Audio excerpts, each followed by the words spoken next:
قلت لحضراتكم موجودين في كل المواقف الدفاعيه بتمركز مثالي عند ال 18.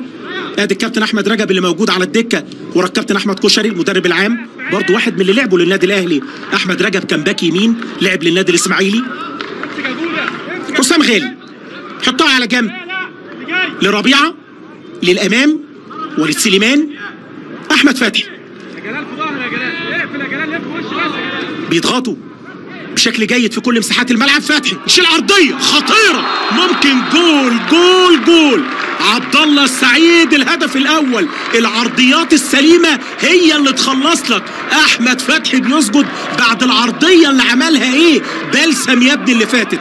حلوه حلوه من احمد فتحي، موجود وحاضر بعبقريه عبد الله السعيد اللي بيسجل لتاني لقاء على التوالي بعد ضربه جزاء الطلائع. السعيد امام التعدين والنصر للاهلي بجون في الدقيقه 33 1-0. وهنشوف العرضيه تاني اللي اتكلمنا وقلنا اول ما صبر رحيل من دقيقتين 3 عمل واحده جوه ال 18، انما بص العرضيه السليمه واول مره بقى يهرب من ورا المدافعين عبد الله السعيد بحاله من الاهمال الدفاعي للخطوط الخلفيه لعيبه التعدين. الاهلي بيسجل اول اهدافه 1-0.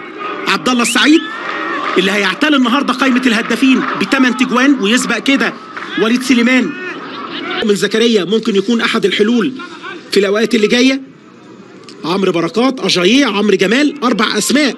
نشوف الهجمه من الجبهه الشمال، ميدو جابر طلعها لبره في منتهى الخطوره. جول جول جول. عبد الله السعيد اتقل تاخد حاجه نظيفه باقل مجهود. عبد الله السعيد بيجيب جونين، حتى الراجل اهوت بكل هدوء في الفرحه. ثنائيه اهلاويه، وطارق سليمان وعبد الحفيظ بيقولوا للكابتن حسام البدري في المدرجات المهمه انتهت بنجاح لغايه الدقيقه 50.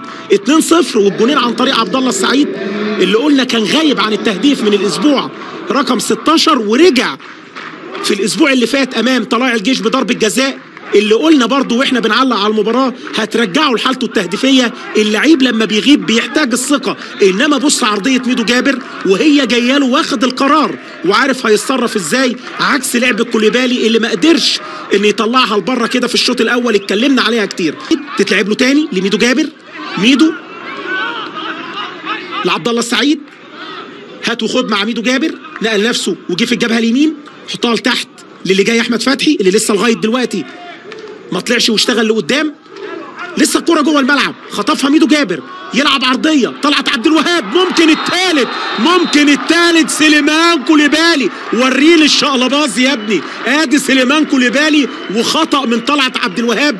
قال لك اطلع ولا ما اطلعش، موجود سليمان كوليبالي اللي بيسجل بعد ما غاب لقاءين وبعد عن التهديف. يرجع سليمان كوليبالي الخطير الشرير بجون ثالث مع الدقيقة 61.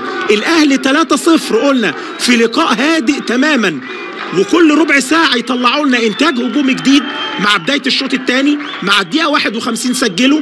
ادي الغلطة اللي عملوها وكانت الكرة جوه الملعب، خطفها ميدو جابر اللي بيعمل جونين النهارده. والتمركز الدفاعي وحالة الفوضى اللي جوه 18 اسلام صيام مع احمد عبد الموجود استغلها كويس قوي سليمان كوليبالي، وخطأ كبير لحارس المرمى عشان يحطها سهله ويجيب النهارده 6 اهدافه لوحده. في ماتشات الكوره تبقى ماشيه معاك. بص الراجل بتاع التعدين بيقولوا رقصني رقص، عرضيه خطيره، ممكن جول جول جول. ايه العرضيات دي وايه الهاتريك ده؟ عبد الله السعيد 3 اهدافه والجون الرابع مع الدقيقه 69. انما فتحي مطلع عرضيتين النهارده ايه منتهى الجمال والروعه. ادي البدري هتلاقيه فاكك بقى، هات لنا وش البدري يا راجل وهو فرحان. هو انت لازم تجيب لنا الوش الثاني؟ بص اللعبه، اكرم توفيق يا سلام يا اكرم، عرضيه فتحي اللي بتقول لك هات جون هات جون.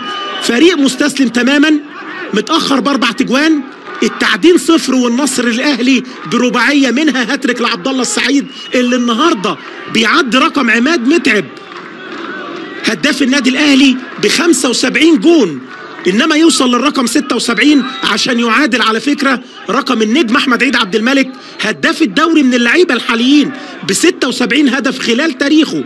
احمد عيد عبد الملك سواء في وجوده مع حرس الحدود الزمالك مع طلائع الجيش جايب 76 جون، يوصل للرقم ده النهارده عبد الله السعيد بال3 تجوان اللي سجله. ارقام كتير انما مش مجالها النهارده نتكلم عليها. الراجل ميدو باداء اكتر من جيد في مواجهه النهارده. يطلع بره تاني لضربه ركنيه، المره دي احمد اسماعيل هو اللي يطلع ويشيل. ملعوبه الضربه الركنيه على مرتين. عمرو بركات خارج ال 18. احمد فتحي الراجل يغلط، مش ممكن اللي فاتت دي مش ممكن. عبد العزيز امام قال لك مش عارف هجيب جون، اجيب الناحيه الثانيه. طرائب اسمها ايه دي؟ بص العرضيه وده اهي. يا نهار ابيض على اللي فاتت دي. كان في برنامج اسمه مواقف وطرائف او غرائب وطرائف. لو جاب جون، انما نشوف كولوبالي يقع على الارض جوه المنطقه. جول الخامس لرامي ربيعه. خماسيه اهلاويه. قلت الاهلي النهارده ممكن يعمل. يدى الراجل ايه؟ تسلل. رجع يا عم جول دي تاني، رجع اللي فاتت. يبقى 4-0. رافع المساعد رامي ربيعه بعد ما احتفل بالجون وما شفناش اي رد فعل. بص اللعبه اهي. التسلل ده عشان في اتجاه الكوره